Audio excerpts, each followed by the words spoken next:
Switch your general creator Instagram account to a business account easily in the latest Instagram app of March 18, 2024. So simply tap on these three vertical lines here, and you have to scroll down. So suppose if you have a private Instagram account or a creator Instagram account, for instance, I have a creator Instagram account. Now as you can see, for professions there is a tab called for professions or insights.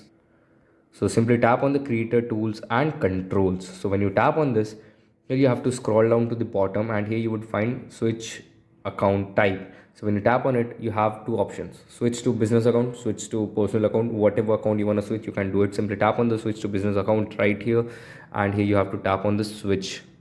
So when you tap on the switch, your creator Instagram account or your personal Instagram account would convert it into a business Instagram account. So you have multiple possibilities with it, like the payment profiles, etc., etc. You already knew it.